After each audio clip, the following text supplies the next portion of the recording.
What's up, everybody? Welcome to Fantasy Sports Now. Week 9 MLB injury report as of 6/4 Friday. Hopefully, it's a nice weekend for everybody. But let's just jump right into the content. We got a lot of names to get through. Good news here: Fernando Tatis last night he played. He was out one game with an oblique tightness. So this was great because he hit a home run and he essentially almost stole home on a ball that did not get that far away from the catcher. It was great to watch. It was fun. He really was the reason I feel like they won that game last night. And so for me, obviously this is great news, but there is this kind of undertone, and I'm going to go to the next guy here and kind of explain why. Colton Long left Thursday's game with a left oblique discomfort, which he had injured prior. And so it's kind of, he was on the DL for this essentially, and he came back and now it's hurt again. This is kind of what happens with these obliques is you kind of hurt them, you think you're fine, you go full force, and then you hurt them more or you hurt them again. So as much as good news as this is here, I'm a little leery, I'm a little treading lightly here because I really don't want this to happen to Tatis because I think he's obviously great for baseball. But coming back one day after having this kind of tightness has kind of gotten me on edge a little bit because this happens so often where the guys come back too early and they get hurt again. So we'll see what happens here, but we'll move on to forever injured Steven Strasburg. Unfortunately, he came out of the game. He was only throwing like 90. It was really bizarre. So then he ended up coming out of that game, and he's got this neck strain now. So it's been just this ever long list of injuries that just keep racking up for Strasburg, and that's not really necessarily anything new, but this year, of all things, it seems different. He had the shoulder problem, now he's got the neck problem.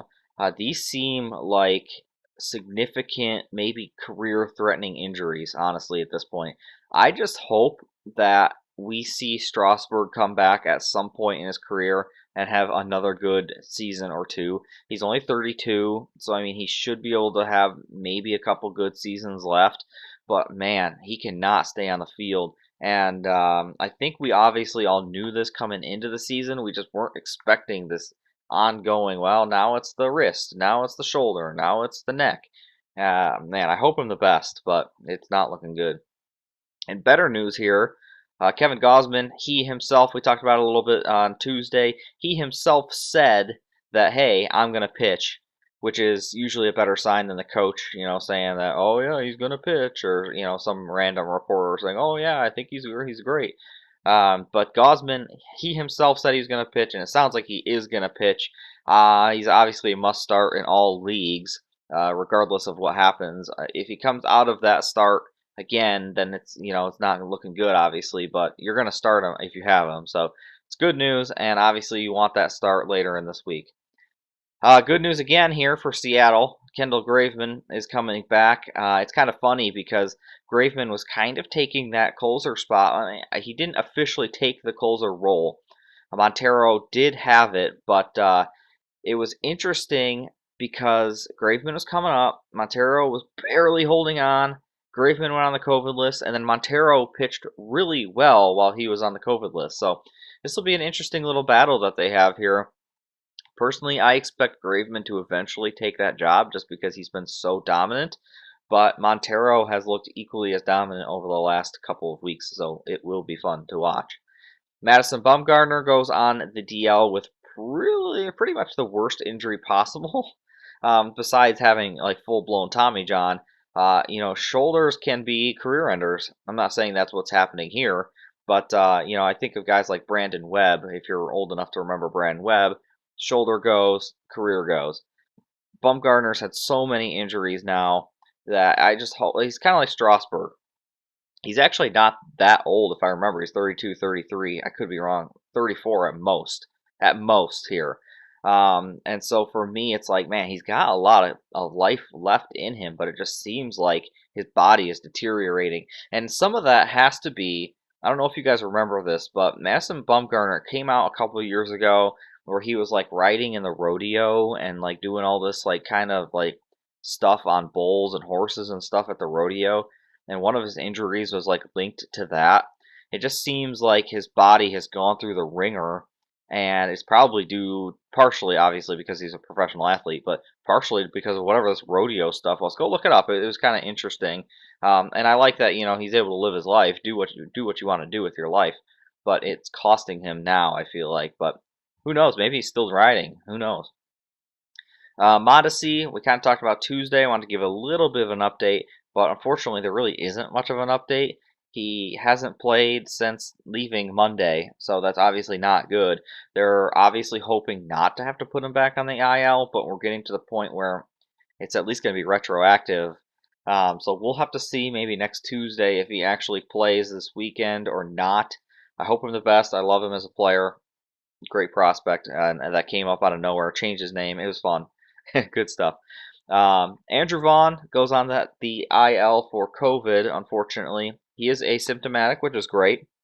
And he's really filled in admirably for, Eloy going out and Robert going out and all those guys. So he's been a good fill in. But man, you start to rack up those outfield injuries for Chicago. I'll call this an injury.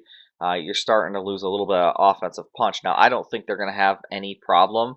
You don't play with Eloy for pretty much all season. You're still in first place and you're still looking dominant.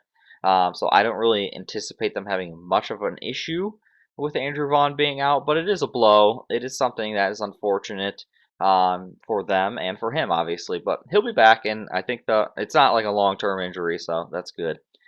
Not good news, or maybe good news. It's hard to say. So Kyle Lewis had the knee injury to start the season, went on the IL. We talked about this a little bit on Tuesday. Goes back, gets hurt, his knee hurts again, and it was kind of like, well, if they couldn't figure out what was going on earlier in the season, I sure hope that they at least figure out what's going on. So the good news is they figured out what's going on. He's got a meniscus tear in his knee. So that was likely what was causing him problems earlier, and that's likely, obviously, what's going to put him on the IL this now. But so that's good that they were at least able to figure out what was wrong. Because man, if you don't figure out what's wrong, it just lingers for years. It seems like. That's the good news. The bad news is that it seems like this injury doesn't really have much of a timetable to it. Coach here was it? Coach says like, hopefully we see him again this season. That's brutal. They're saying, oh yeah, you could drop him in all fantasy formats. Obviously, in dynasty leagues, you're not going to drop him. Obviously, in keeper leagues, you're probably not going to drop him. But man, this is brutal news for Seattle.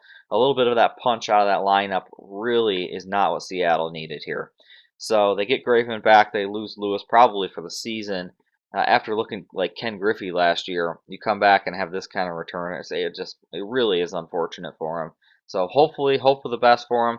And they're probably right. In most leagues, you could probably drop him at this point. Kyle Schwarber goes down with a knee injury as well. He came out of the game and it was kind of weird. He's making this diving play. It didn't look right. He was able to walk off, which it says here. So that doesn't necessarily mean anything. I've seen people tear their ACLs and walk off, and it's like, oh well, they're walking off in their own power. They're fine. And it's like, no, bro, their ACL is like shredded. So some people are able to do that. I doubt that's what's happening here. I'm guessing that he'll probably end up taking a couple more days off, and he'll probably be back in the lineup. But we will see what happens with Schwarber. Bad news for my prospecting kind of crew. Justin Dunn here is going on the IL with a right shoulder inflammation issue, which is never really what you want to hear. It's oof. Justin Dunn, if I'm not mistaken, was part of that Kelenic and was it Diaz trade? It was Diaz and Cano for Kelenic and Justin Dunn, and brutal trade. Maybe one of the worst in history, though Diaz has been much better. He looks good, so at least they got some value back out of that, but oh boy. But anyway, for all my prospecting kind of guys, Justin Dunn goes down. This shoulder is not really what you want to hear. This could end his season, honestly. I think we'll have to keep up on this one and see what happens, see what's actually going on here. But this could be a season-ending injury for a team that is not looking to really compete yet. I think that they're a team of 2023 probably, where they're really going to make a big push. So do you really want to take your Justin Dunn, your kind of young up-and-coming guy, and risk him this season for what? exactly. So we'll see what happens there. But that's the list, guys. Hope you enjoyed. Have a good weekend. We'll see you next time.